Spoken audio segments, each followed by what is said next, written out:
Hare Krishna. Om Namo Bhagavate Vasudevaya. Om Namo Bhagavate Vasudevaya. Om Namo Bhagavate Vasudevaya. Narayanam Namaskritya Naram Chaiva Narottamam Devim Saraswatim Vyasam Tato Jayamudire Nashtaprayeshu Bhadreshu Nityam Bhagavata Sevaya. Bhagavati Ruttama Shloke Bhakti Bhavati Naistiki. Om Agnanati Mirandasya Gnanantam Shalakaya Chakshudam Militam Mena Tasmai Shri Guru Namaha. Om Vishnu Padaya Krishna Prashna Bhutale Srimate Bhakti Vedanta Swami Niti Namane Namaste Saraswate Devi Gauravani Pracharine Nirvishesha Shunyavadi Paschatya Deshatarine Jai Shri Krishna Chaitanya Prabhu Nityananda Shri Advaita Gadadhara Shivasadi Gaura Bhaktarunda Hare Krishna Krishna Krishna Hare Hare Hare Rama Rama Rama Hare Hare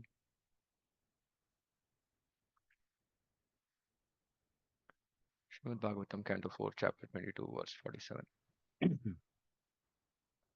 यैरीदृशी भगवतो गतिरात्मवादा एकान्ततो निगमभिः प्रतिपादिताना तुष्यन्त्वभद्रकरुणा स्वकृतेन नित्यं को नाम तत् प्रतिकरोति विनोदपात्रम्. Prthu Maharaj continued. How can such persons who have rendered unlimited service by explaining the path of self-realization in relation to the Supreme Lord and whose explanations are given for our enlightenment with complete conviction and Vedic evidence, be repaid except by folded palms containing water for their satisfaction. Mm. So, how can such persons who are rendered, who have given us the path of self-realization, how can they be repaid except by folded palms containing water for their satisfaction? Such great personalities can be satisfied only by their own activities, which are distributed amongst human society out of their unlimited mercy. So just you can think of Srila Prabhupada, various exalted gurus, Vaishnavas in ISKCON who are doing this. How can we repay them? Mm, But by folded palms containing water, of course, we should serve them to their, the way they want us to serve. We should serve them. Mm, But we can't repay.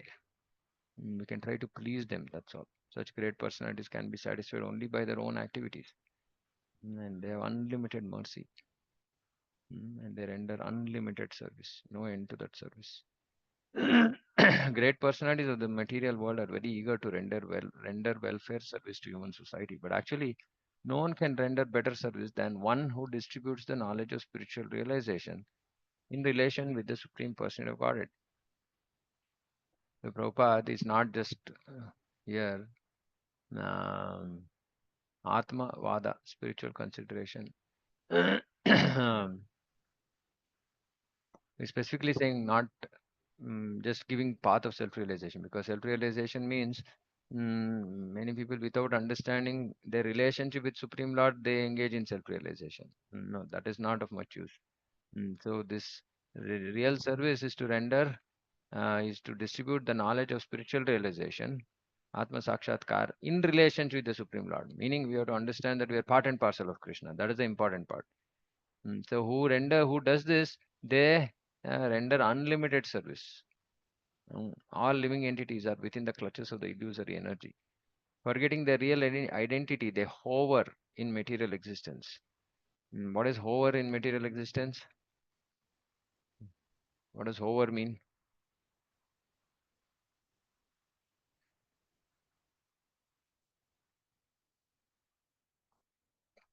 Mm. Hang, float, levitate, drift, fly. Meaning they are just here and there in material existence, they're just floating. Transmigrating from one body to another in search of a peaceful life. Whenever I start some new uh, satsang, something, I ask them, what is it that you want in life? Inevitably, people say peaceful life. So everybody is searching for peaceful life. Actually, we are not searching for peaceful life. We are searching for a happy life. But because we don't know what that happiness is, immediately we think, okay, if my life is peaceful, that itself is good enough. Since these living entities have very little knowledge of self-realization, They are not getting any relief, although they are very anxious to attain peace of mind and some substantial happiness. Actually, this is what everybody wants, substantial happiness. But they're not getting any relief because they don't have any knowledge of self realization. They're trying to get this relief by material means, which is not possible. Saintly persons like Kumaras, Narada, Prahlada, Janaka, Shukadev Goswami, and Kapila Dev, as well as the followers of such authorities as the Vaishnava Acharyas and their servants, can render a valuable service to humanity by disseminating knowledge of the relationship between the Supreme Lord and the living entity. So we have to distribute this knowledge. For those who don't think they can actually, distribute the knowledge by speaking, they can just distribute Prabhupada's books. And others who can speak should speak. But the idea is that everybody should come to understand, oh, I'm part and parcel of Krishna. I'm supposed to render service to him. Such knowledge is a perfect benediction for humanity. Perfect benediction. Because still, actually, one comes to this understanding. He lives life without direction, just for sense gratification. Knowledge of Krishna is such a great gift that it is impossible to repay the benefactor. What Prabhupada has given us, we cannot repay. Therefore, Prthu Maharaj requested the Kumaras to be satisfied by their own benevolent activities in delivering souls from the clutches of Maya. The king saw that there was no other way to satisfy them for their exalted activities. The word Vinodapatram can be divided into two parts, Vina and Udapatram, or can be understood as one word, Vinodapatram, which means joker. A joker's activities simply arouse laughter, and a person who tries to repay the spiritual master or teacher of the transcendental message of Krishna becomes a laughing stock, just like a joker, because it is not possible to repay such a debt. So it is just not possible. The best friend and benefactor of all people is one who awakens humanity to its original Krishna consciousness. He is the best friend and benefactor, and and he is very dear to Krishna also, because he's awakening humanity to its original consciousness. So again, the focus is first is, we have to have utmost respect to all such great Vaishnavas who are actually giving us spiritual knowledge in relation with the Supreme Lord. Um, we can't repay them, but having said that, we should try to serve them, to please them. Mm, mm. That's the first thing. Second thing Prabhupada is saying is that actually we have to, this rendering service we have to do is distributing books or preaching or both. Mm. And this is the most benevolent activity, real social service. And Prabhupada wanted. Yare dekho tare kaho Krishna Upadesh Chaitanya Mahaprabhu says, best friend and benefactor of all people. We should become the best friends and benefactors of all people. By either, like I said, giving books or by preaching, and so thereby awakening everybody to their original Krishna consciousness. And by doing so, we will also remain on the platform of Krishna consciousness. Otherwise, we are in the grips of Maya. We ourselves get caught by Maya, which is basically material consciousness, aham and mama.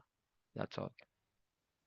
But when we are trying to help others, it will also keep reminding us all the time. Oh, by the way, I'm telling them, saying that you're not the body, you're spirit, soul. Don't get stuck in sense gratification. Oh, I also have to follow that, right? So it helps us. Preaching actually it helps the preacher first, and then the others, right? So it's a very very important activity. Book distribution. They'll ask, what is there in this book? Why are you distributing this? You don't have any other work. So then we should be able to tell them why we are distributing the book, for which we should have read the book. Mm. We can't simply say some blah. I've seen some devotees doing book distribution. All some wrong information they're giving. That's not, of course, okay. Some or the other we should distribute books, but we lose credibility. Then that person will read the book, come back and say, you said something else, but there's something else in this book.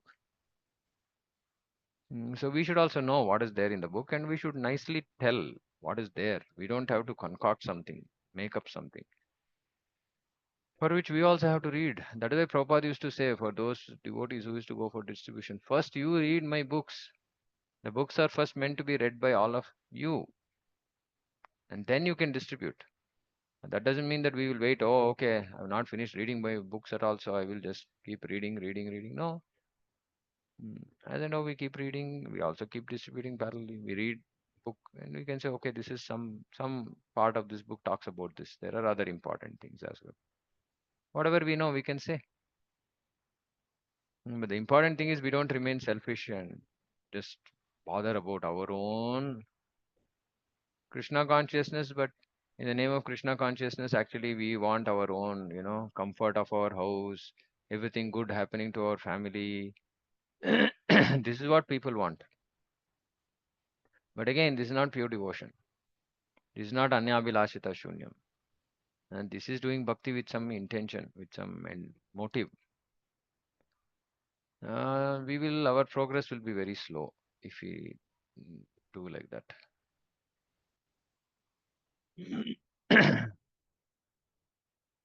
Maitreya uvacha ta atmayoga-pataya adirajena pujitaah शीलं तदीयं तं सन्तः हे भवन मिषतां दृणाम. Great sage Maitreya continued, being thus worshipped by Maharaja Prthu, the four Kumaras who were masters of devotional service became very pleased.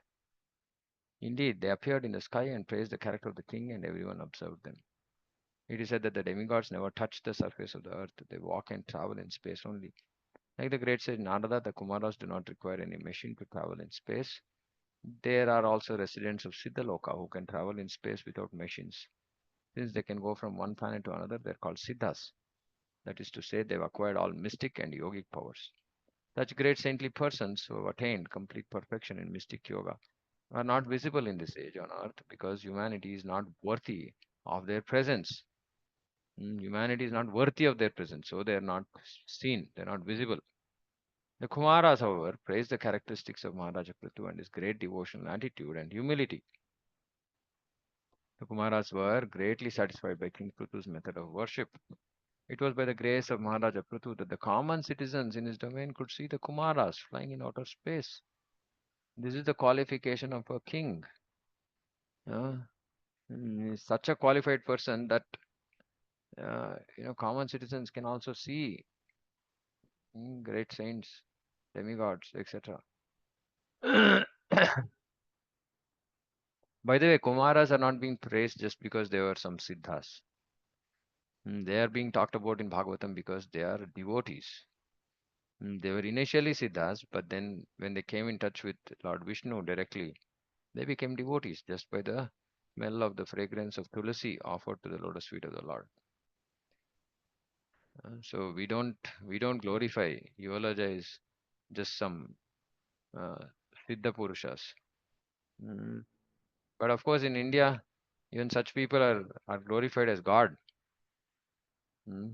Why? Because they can, give some. Oh, what do you want? You want apple? Okay, take it. They can do some. They can show some siddhi by giving some vibhuti, something.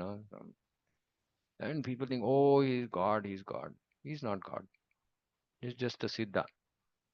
Achieved some yogic siddhi by Ashtanga yoga. That's all. Yeah, and then because they don't know anything else to do, they'll engage in social work. Oh, went to him, my headache got cured, my this problem that got cured, that problem that got cured, so he must be God. Yeah, just because they're more powerful than us doesn't make them God. And their followers call them God. And once, some devotees called Prabhupada God, and he threw them out of his camp, saying that you are going to spoil everything. Guru has to be treated as good as God. He cannot be called God because he's not God. So all these kind of cheaters are there, and people get cheated. Big, big, brainy people get cheated.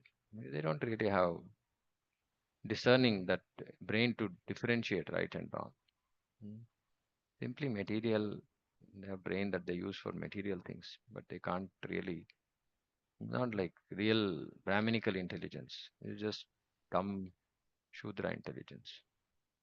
Technology means Shudra intelligence. Anyway, so Kumaras are glorified not because just they are some Siddhas.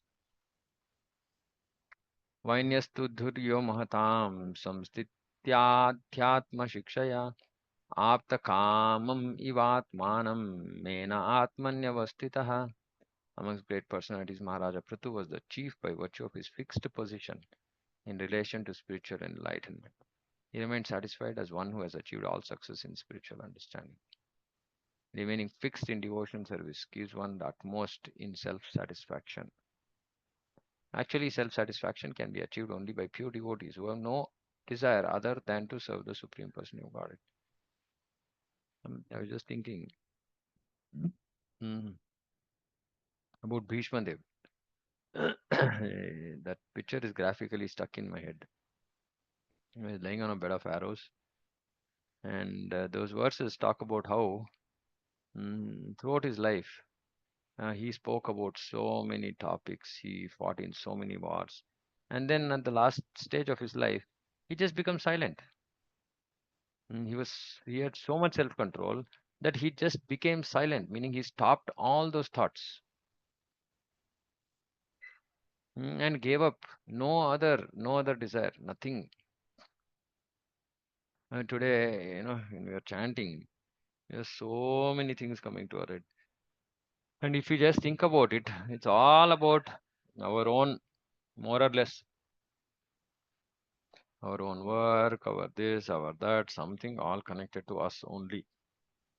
And then when we become a little little detached from material things and engage more in service of Krishna, then some thoughts will be about ourselves, some thoughts will be about the service that we are doing, etc. But ultimately, we should come to a stage where we are just chanting just to hear the names of the Lord. That is the actual service of chanting. But we have so many other desires, so many thoughts, and our mind cannot just be stable and satisfied. So we should learn to actually mm, mm, reject material thoughts when they come to our mind. We should just say reject, not required to think about this. That can happen only when we have no other desire other than to serve the Supreme Lord the way He wants. So if Krishna is saying chanting means, Acharyas are saying chanting means Shravanam Kirtanam, okay, nothing else to be done. Such an exalted position. It is why they are all pure devotees. So Bhishma Dev just stops all thoughts and focuses himself. Looking at Krishna is in his Ishtadeva form, mm, Parthasarathi form. But that's not possible for normal people like us. So we have to practice intense devotion. Since the Supreme Person of Godhead has nothing to desire, he is fully satisfied with himself. Similarly, a devotee who has no desire other than to serve the Supreme Lord is as self satisfied as the Supreme Lord. Of course, the Supreme Lord is not self satisfied when he's in Vrindavan. This applies only when he's outside Vrindavan. He's self satisfied. In Vrindavan, he's not self satisfied. Of course, then we can also say he's self satisfied because he is not self satisfied because he is looking forward to the association of his devotees. So he's not self satisfied. But who are those devotees? They're all coming from Krishna only. So, in some sense, he's getting satisfied by himself because they're all, in one sense, him coming from him. But yeah, if you just look at from external point of view, he's not self-satisfied. He's not just saying, "Oh, okay, Radharani is there. It's okay. I will just sit at home." No, he's hankering to go and meet her. So he's not self-satisfied in Vrindavan. Otherwise, he's self-satisfied. As Paramatma, he's self-satisfied. As Vaikuntha Nath, he's self-satisfied. Everyone is hankering after peace of mind and self-satisfaction. But these can only be achieved by becoming a pure devotee of the Lord. Pure devotee means no other desire. So then one becomes peaceful. In Prthu's statements in previous verses regarding his vast knowledge and perfect devotional service are justified here, for he is considered to be best among all Mahatmas. Mahatmanastamam partha daivim prakriti ashritaha bhajanti ananya manaso natva bhutadim avyayam. Ananya manaso. Mind doesn't go here and there. Person of Prtha, those who are not deluded. Hmm, great souls are under the protection of the divine nature. They are not deluded. Ananya manasu. They are fully engaged in devotional service. Because they know me as the Supreme Person of Godhead, original and inexhaustible. Natva bhutadim avyayam. Because they know I am avyaya. I am inexhaustible. I am original amongst all living entities. The Mahatmas are not under the clutches of the illusory energy, but are under the protection of the divine energy, spiritual energy. Meaning they don't engage in any activities concerned connected with these material modes. They're always engaged uh, with the internal energy. They don't engage with the external energy at all. So which means they've transcended the modes basically, and they're engaging in devotional service. Devotional service is internal energy. They're not under the clutches, which means that they have become free. They become free. Because of this, the real Mahatma is always engaged in the devotional service of God. So this is Brahma Bhuta. Prthu Maharaj exhibited all the symptoms of a Mahatma. Therefore, he is mentioned in this verse as Dhuryo Mahatam. Dhuryo, best of the Mahatmas. Such a great devotee, such a great king.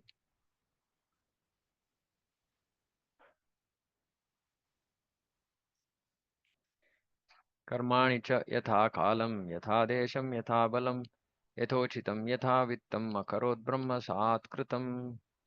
Being self-satisfied, Prthu Maharaj executed his duties as perfectly as possible according to yatha kalam, time, yatha desham, place, yatha balam, strength, yatha uchitam, as far as possible, yatha vittam, as far as his financial position allowed. Everybody needs to do this. His only aim in all his activities was to satisfy the absolute truth. In this way, he duly acted. Buddhi yoga, buddhya yukto yaya partha. This buddhi yoga, using whatever we have perfectly as far as possible in the service of the Lord or to satisfy the Lord. In this way, one has to act. No question of running away. Maharaja Prthu was a responsible monarch and he had to execute the duties of a Kshatriya, a king, and a devotee at the same time. See, this is what we need to know. So he had his Varnashrama responsibility, which is he was a king, but he also had to act on the platform of being a devotee. All of us need to do our whatever so-called responsibilities, material responsibilities, at the same time carry out the responsibilities of being a devotee also. Both have to happen. Being perfect in the Lord's devotion service, he could execute his prescribed duties with complete perfection, as befitted the time and circumstance and his financial strength and personal ability. Because he was perfect in the Lord's devotional service, he could execute his prescribed duties also with perfection.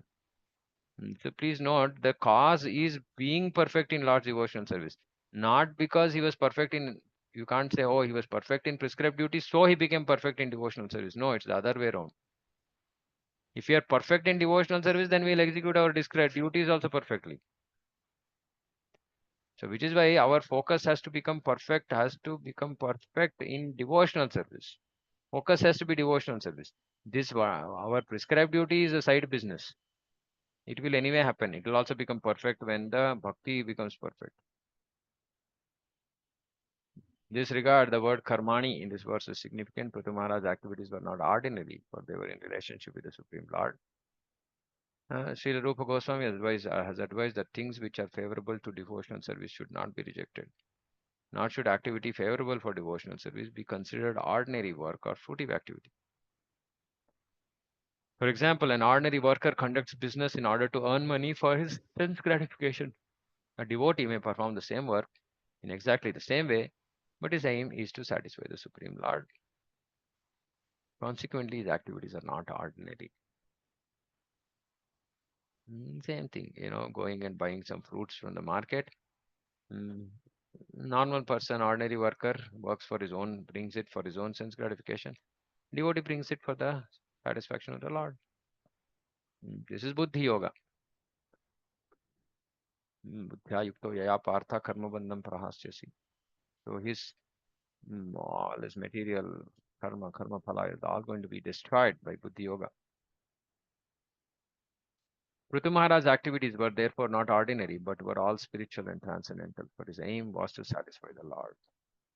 Just as Arjuna, who was a warrior, had to fight to satisfy Krishna, Prthu Maharaj performed his royal duties as king for the satisfaction of Krishna. So whatever we do, we should do for the satisfaction of Krishna. And we should know what satisfies Krishna. We should not speculate about that. If we don't know, we should ask Guru. That is the right way.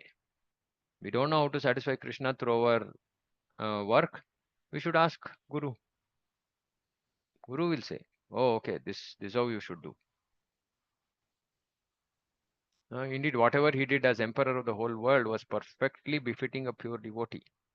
It is therefore said by a Vaishnava poet, Vaishnavera kriya mudra vigneha na bhujaya. No one can understand the activities of a pure devotee. A pure devotee's activities may appear like ordinary activities, but behind them is profound significance, satisfaction of the Lord. That is the only reason why a pure devotee acts. And because his intention is to satisfy the Lord, we cannot find any good or bad in his activity. They are all transcendental. It might seem to our mundane vision that some devotee is doing something which is right, wrong. That is just our mundane vision. Because a pure devotee's intention is to satisfy the Lord, his activity is also considered transcendental. In order to understand the activities of a Vaishnava, one has to become very expert. Maharaja Prthu did not allow himself to function outside the institution of Varnashrama. Although as a Vaishnava, he was a Paramahamsa, transcendental to all material activities. And still, to show the path, Mahajana Yenagatasya Panta, to show the path, Mahajanas also engaged in Varnashrama. He remained in his position as a Kshatriya to rule the world and at the same time remain transcendental to such activities by satisfying the Supreme Lord. So, this is the key.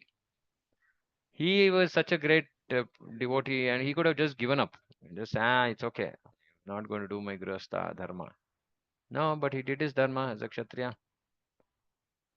But at the same time, he remained transcendental to his activities. He was not attached to those activities. He was just doing it because, oh, okay, it's my duty. I have to do because otherwise, others will copy my wrong example. That's all. And especially this is true for people who are in such leadership positions, right? Administrator, because others will copy them. Big stars, big, people in important positions. They have to do their duty nicely, and then the whole world will follow.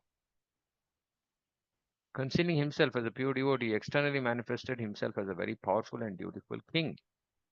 In other words, none of his activities were carried out for his own sense gratification. Everything he did was meant for the satisfaction of the senses of the Lord. This is clearly explained in the next verse. Phalam brahmani sanyasya nirvisangha samahitah karmadhyaksham cha manvana atmanam prakrite param. Maharaja Prthu completely dedicated himself to be an eternal servant of the Supreme Lord, transcendental to material nature. Consequently, all the fruits of his activities were dedicated to the Lord, and he always thought of himself as a servant of the Lord, who is the proprietor of everything. So this should be the mood. The house belongs to the Supreme Lord. I am the servant. I am doing some work to bring some Lakshmi for running the temple, the house which is a temple. So I offer everything to Krishna. I don't take anything for myself. This is the surrender of a devotee. This is how a grihastha has to live. Devotee meaning grihastha devotee. So in a house has to become temple, and he has to become servant, and all the devotees in the house are other servants, and his job is to serve the house, serve the temple, and serve other devotees. That's all. So everything has to be used for Krishna's service. The life and dedication of Maharaja Prthu in the transcendental loving service of the Supreme Lord serve as a good example of Karma Yoga. The term Karma Yoga is often used in Bhagavad Gita, and herein Prthu Maharaj is giving a practical example of what Karma Yoga actually is. The first requirement for the proper execution of Karma Yoga is given herein. Phalam Brahmani Sanyasya.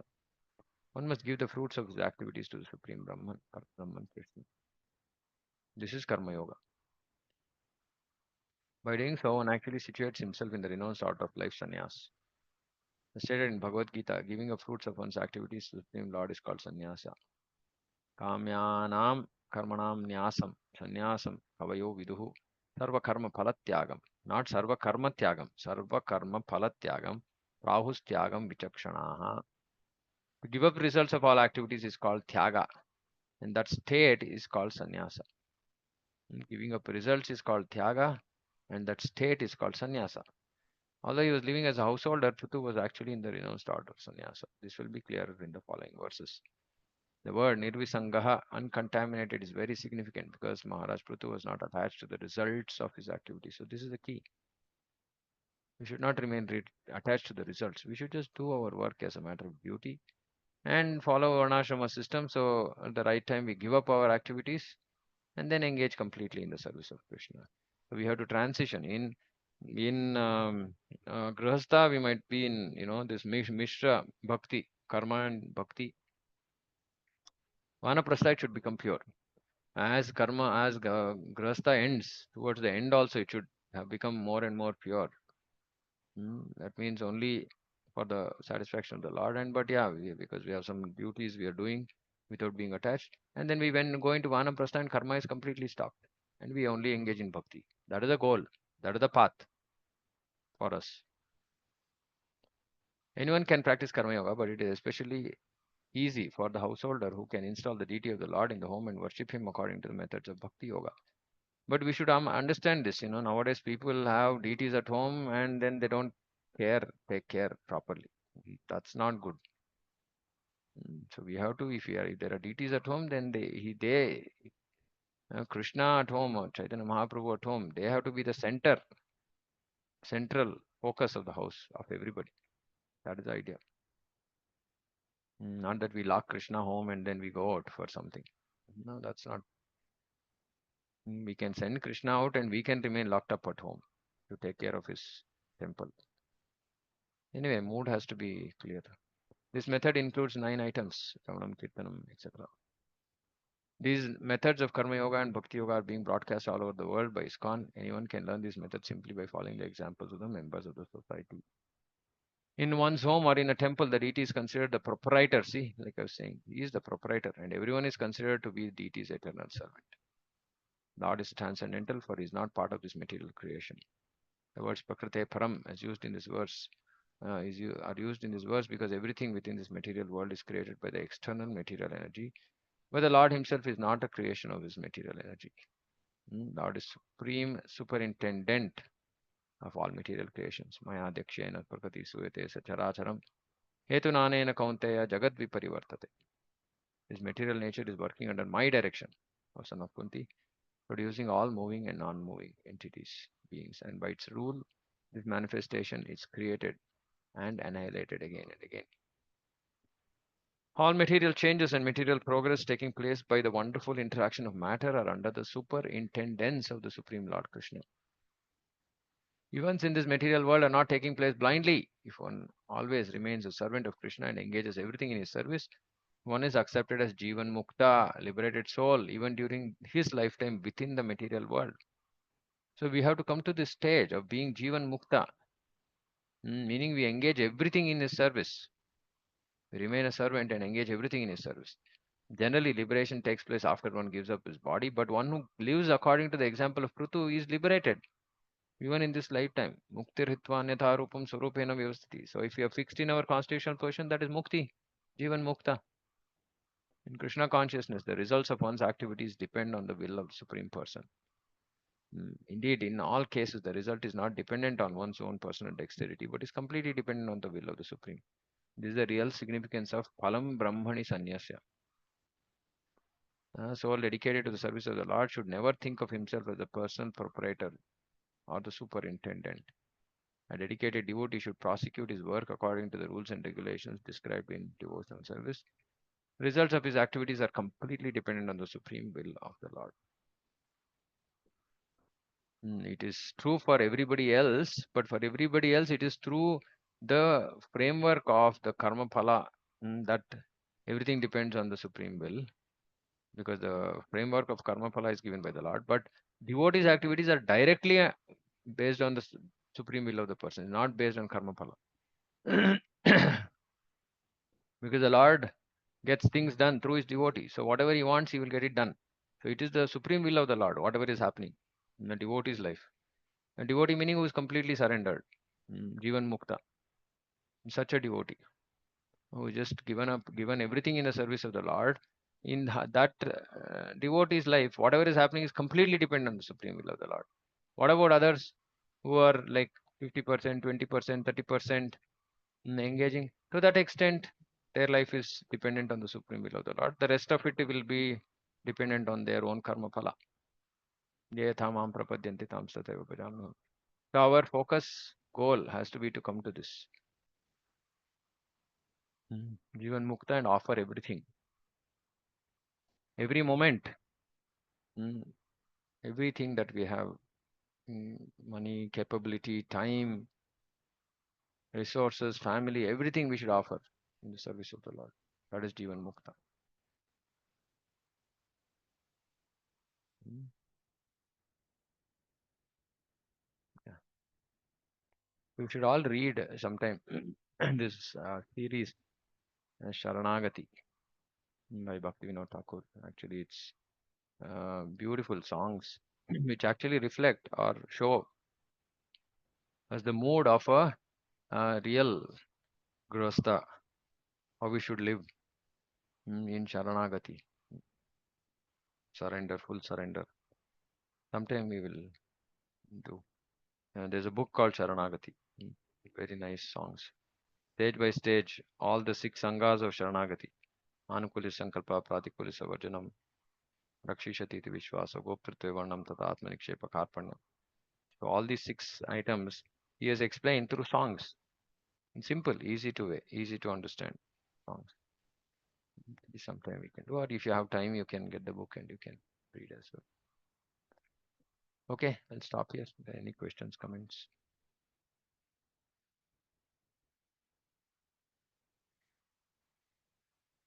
All okay? Okay, I'll stop here. Shrimad Bhagavatam की जय जगत गुरु श्रील प्रभुपाद की जय वांछा कल्पतरुभ्यश्च कृपा सिंधुभ्येव च पतितानां पावनेभ्यो वैष्णवेभ्यो नमो नमः वैष्णव की जय। गौरव की जय। हरे कृष्ण।